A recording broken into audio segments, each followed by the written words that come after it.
Hack's whiskers twitched with excitement as he scurried through the bustling corridors of the newly captured asteroid base. All around him, teams of Julius 9 engineers and scientists worked feverishly, their faces a mix of awe and determination as they examined the Imperial technology. Hacked. Overheard Jeb's voice cut through the din. The captain was standing next to a group of stern-faced military personnel, one of whom Hacked recognized as the lead interrogator for Julius 9. Captain Hacked squeaked as he approached, curious about the grim expressions on their faces. Jeb nodded towards the interrogator. "Tell him what you just told me, Major." The Major cleared his throat. "We've been questioning the Imperial personnel we captured. It seems this base was just the tip of the iceberg. They've been developing similar weapons at other hidden locations across the galaxy." Hacked felt his fur stand on end. "More asteroid weapons."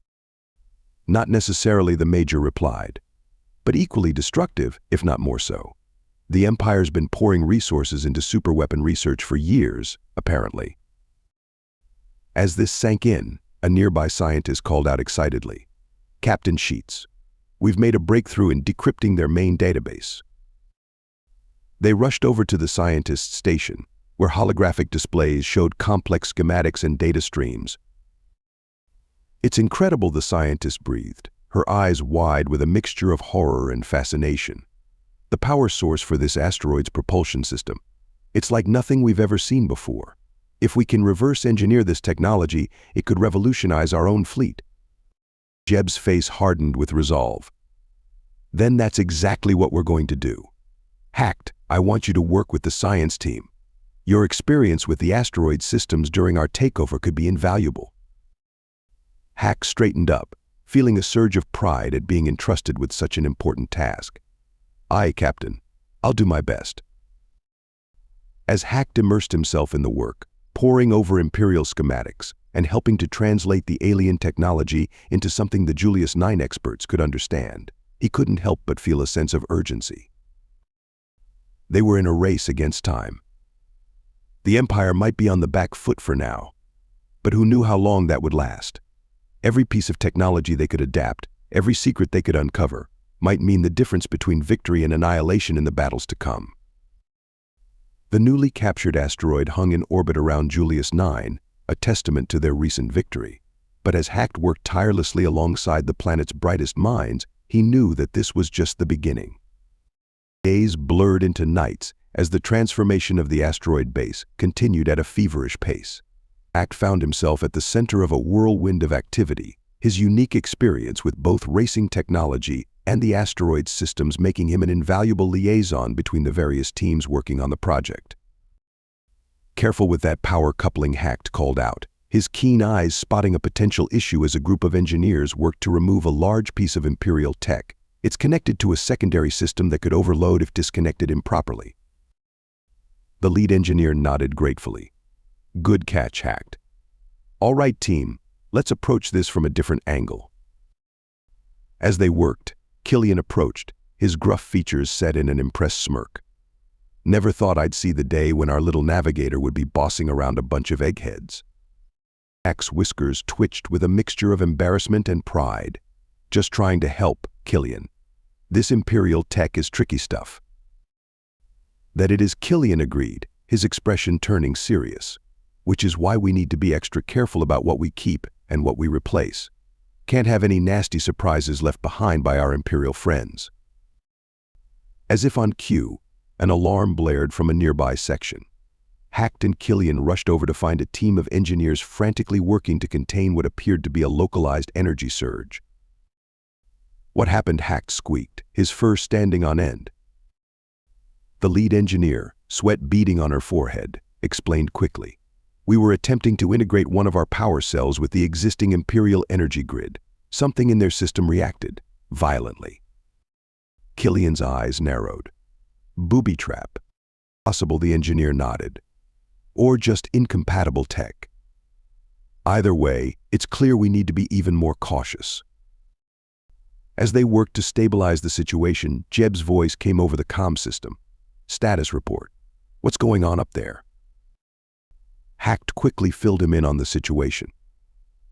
Jeb's response was immediate and decisive. All right, new protocol.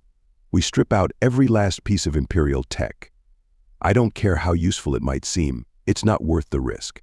We'll rebuild this station from the ground up with our own technology. The next few days saw a complete overhaul of their approach. Imperial systems were carefully removed and quarantined for study, while Julius IX's advanced technology was integrated into every aspect of the asteroid base. Hacked watched in awe as new weapon systems were installed, shield generators more powerful than anything he'd seen before came online, and a state-of-the-art command center took shape at the heart of the asteroid. Don't forget the engines, Hack reminded the chief engineer as they went over the plans. We need to maintain the asteroid's mobility, just in case. The engineer nodded, pulling up a holographic display of a new propulsion system. Way ahead of you. These babies will give us even more maneuverability than the Imperial design, without the risk of unexpected reactions. As the work continued, Hack couldn't help but feel a sense of anticipation building. They were creating something unprecedented, a mobile fortress with the firepower to take on an entire Imperial fleet. The Empire had meant this asteroid to be Julius IX's doom. Instead, it would become their shield, and perhaps the spearhead of their counterattack. As Hack looked out at the stars from the asteroid's newly installed observation deck, he knew that the balance of power in the galaxy was shifting. And he, along with the crew of the Broken Promise, was right at the center of it all. Hack scurried alongside Jeb and a small group of former racers as they made their way through the gleaming corridors of Julius IX's military headquarters. The tension in the air was palpable, and Hack could feel his fur standing on end with nervous energy. "Are you sure about this?" Captain Hack squeaked, his voice barely above a whisper. "Interrupting a full military briefing seems risky." Jeb's face was set in grim determination. "We need answers, Hack, and we've earned the right to ask for them." As they approached the large double doors of the main conference room, 2 guards stepped forward to block their path. "I'm sorry, Captain Sheets, but there's a high-level meeting in progress. No admittance without clearance." Jeb straightened to his full height, his voice carrying the authority of a man who had faced down death countless times. "Son, we just delivered an entire battle station to Julius IX. I'd say that earns us some clearance." The guards exchanged uncertain glances, but before they could respond, the doors swung open. Grand Admiral Decker stood there, an amused glint in his eye. "I thought I heard your voice, Captain Sheets. Come in, all of you. I have a feeling this meeting was about to get a lot more interesting anyway." As they filed into the room, Hack's eyes widened at the sight before him. The entire military leadership of Julius IX was assembled around a massive holographic display of the galaxy. Army generals, naval commanders, heads of intelligence, all eyes were now fixed on their small group. Jeb wasted no time. "With all due respect, Admiral, we need some answers. That Imperial battleship fled from a fight it could have won. The Empire hasn't made any major moves against us yet. Something doesn't add up, and we're tired of being kept in the dark." A murmur rippled through the assembled officers. Some looked offended at the interruption, others intrigued. Admiral Decker held up a hand for silence. "As it happens, Captain, we were just discussing that very topic. Perhaps it's time we brought you and your crew into the loop. After all, you've more than proven yourselves." He gestured to the holographic display. "The situation is more complex than you might think. We have intel suggesting that the Empire's response, or lack thereof, isn't just about us. It's about their own internal issues." Hack felt his whiskers twitch with curiosity. What could possibly be holding back the mighty Empire? As the Admiral began to explain, Hack realized that their interruption had inadvertently thrust them into the heart of Julius IX's strategic planning. Whatever was revealed in this room would shape the course of the war to come. The room fell silent as Grand Admiral Decker continued his explanation, the holographic display shifting to show various sectors of Imperial space.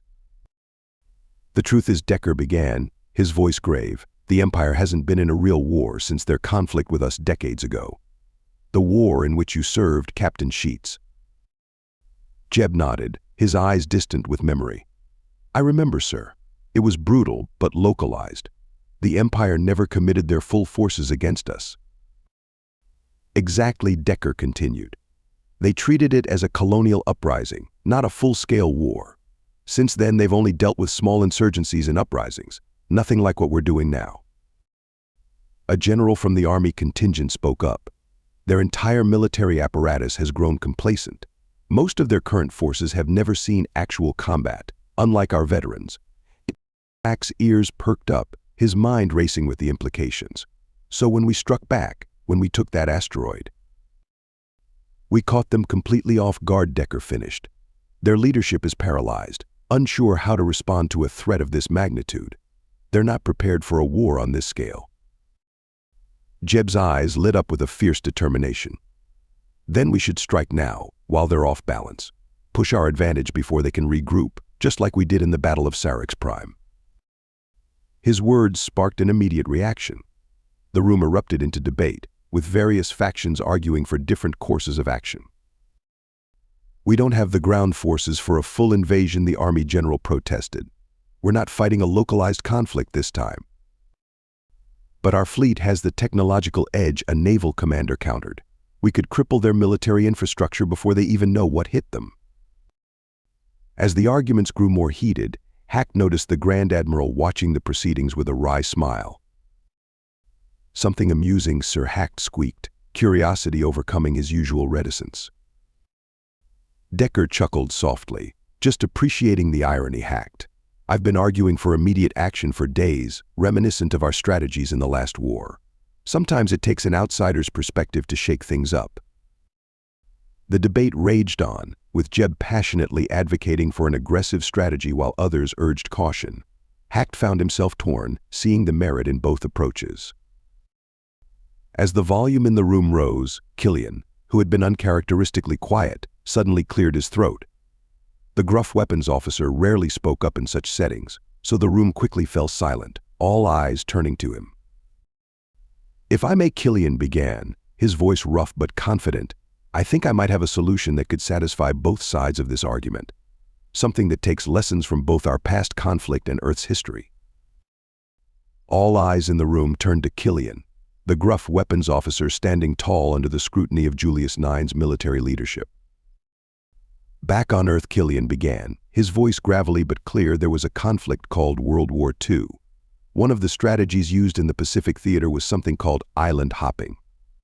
Hack noticed a spark of recognition in some of the officers' eyes, while others leaned in with curiosity. Killian continued, warming to his subject. The idea was to bypass heavily fortified enemy positions, instead capturing strategically important islands to use as stepping stones towards the ultimate objective. He gestured to the holographic display of Imperial space. We could apply the same principle here. Instead of trying to conquer every Imperial world, we focus on key systems that would allow us to leapfrog towards the Empire's core worlds. The room was silent for a moment as the implications sank in. Then, the naval commander who had argued for aggressive action spoke up. That could work. Our technologically superior ships could neutralize Imperial fleets at these key points, while minimizing the need for large-scale ground invasions. The Army general nodded slowly. And we could use our limited ground forces for targeted raids and sabotage missions, disrupting Imperial supply lines and communication. Jeb's eyes lit up with excitement. It's perfect. We use our strengths, exploit their weaknesses, and keep them off balance the whole way. Grand Admiral Decker stroked his chin thoughtfully. It's an intriguing proposal. We'd need to carefully select our targets, ensure we have the logistics to support such a campaign. And we'd need to be prepared for the Empire to adapt, another officer added. They may be caught off guard now, but they won't stay that way forever. Killian nodded. That's true. But by the time they figure out what we're doing, we'll be knocking on the door of their capital world, and we'll have disrupted so much of their infrastructure along the way that mounting a cohesive defense will be nearly impossible. Hack watched in awe as the mood in the room shifted. The tension of the earlier debate gave way to a sense of purpose and excitement. Military leaders who had been at odds moments ago were now huddled together, discussing potential targets and strategies. Grand Admiral Decker raised his voice over the buzz of conversation. This merits serious consideration. We'll need to flesh out the details, run simulations, consider all possible outcomes. He turned to Killian with a nod of respect. Well done, soldier. You've given us a lot to think about. I'd like you to stay and assist with the planning. As the meeting refocused on this new strategy, Hacked couldn't help but feel a swell of pride. Once again, the crew of the Broken Promise had changed the course of events. They weren't just former racers anymore, they were becoming key players in a galactic war. The path ahead was still fraught with danger, but for the first time, Hacked could see a clear route to victory. The Empire had no idea what was coming their way. The energy in the room had shifted dramatically. What had started as a tense debate was now a hive of focused activity, with officers huddled around holographic displays, discussing potential targets and strategies. Grand Admiral Decker's voice cut through the buzz of conversation. This island-hopping strategy has merit, but we need to consider all angles. I'm calling for a full strategic review. We'll reconvene in 3 days to finalize our approach. He turned to Jeb and the others. Captain Sheets, I appreciate you and your crew bringing this to our attention. Your perspective has been invaluable. Jeb nodded, a mixture of pride and frustration on his face. Thank you, Admiral. But what happens now? We can't just sit idle for 3 days while the Empire regroups. Decker's expression was sympathetic but firm. I understand your eagerness, Captain, but rushing into this could be disastrous. We need those 3 days to ensure our plan is airtight. In the meantime, continue your work on the asteroid base. Every improvement we make there strengthens our position. As the meeting began to disperse, Decker approached Killian. I'd like you to stay, if you're willing. Your knowledge of historical warfare could prove useful in our planning sessions. Killian looked surprised but nodded gruffly. Aye, sir. Happy to help. As Hacked and the others were ushered out of the room, he couldn't help but feel a twinge of disappointment. They had been at the center of so much, and now they were being sidelined again. Jeb seemed to sense his frustration. Don't worry, Hacked. They'll call on us when they need us, and in the meantime, we've got plenty of work to do. As they made their way out of the military headquarters, Hack's mind was buzzing with everything he'd heard. The fate of the galaxy was being decided in that room, and they had played a part in setting it in motion. What now? Captain Hacked asked as they stepped out into the bustling streets of Julius IX's capital. Jeb looked up at the sky, where the outline of their captured asteroid was just visible. Now we prepare. Whatever plan they come up with, you can bet we'll be in the thick of it. The Broken Promise and her crew have a big part to play in this war. Mark my words. As they walked away, Hacked couldn't shake the feeling that they were on the cusp of something monumental. The next few days might seem quiet, but he knew that soon enough, they'd be racing towards danger once again. As the rest of the crew dispersed to their various tasks, Hacked found himself wandering through the bustling streets of Julius IX's capital city. The events of the day swirled in his mind, a whirlwind of strategic discussions and galactic-scale plans that seemed almost too big to comprehend. His paws carried him aimlessly, past gleaming towers and through parks filled with plants from 100 worlds. Everywhere he looked, he saw the fruits of freedom, people going about their lives without fear, children playing, families enjoying each other's company. It was everything the Empire had tried to deny them, everything they were now fighting to protect and extend to others. Hacked couldn't help but marvel at the twist of fate that had brought him here. From a petty thief sentenced to a life of deadly racing, to a key player in a war that could reshape the galaxy. If someone had told him this would be his future when he was first imprisoned, he would have thought they were mad. As the sun began to set, casting a warm glow over the city, Hacked found himself in front of a small cafe. The aroma of freshly brewed glowberry tea, his favorite since coming to Julius IX, wafted through the air, drawing him in. He settled into a seat on the outdoor patio, nursing a steaming cup of tea. From here, he had a perfect view of the sky, where stars were just beginning to peek through the fading daylight. Somewhere up there, the asteroid they had captured orbited, a symbol of their victories and the challenges yet to come. As he sipped his tea, Hack's mind wandered to the future. How long would this war last? How many more races would he have to run? How many more battles would he have to fight before he could truly rest? The thought was both exhilarating and exhausting. Yet, as he looked around at the peaceful scene before him, at the life they were fighting to preserve, Hack felt a surge of determination. Whatever came next, whether it was Killian's island hopping, strategy, or something else entirely, he knew that he and the crew of the Broken Promise would be ready. They had overcome impossible odds before. They had turned a death sentence into a chance at freedom, not just for themselves, but for countless others across the galaxy. They had taken the skills honed in deadly races and used them to strike a blow against an empire that had thought itself invincible. As the first stars began to twinkle brightly in the darkening sky, Hack raised his cup in a silent toast, to his crewmates, his family, to the future they were fighting for, to hope. Thank you so much for listening to this story. I hope you loved it. Please remember to subscribe if you did like it so you can see more videos like this. And please give us a like and a comment too. I'll see you in the next one.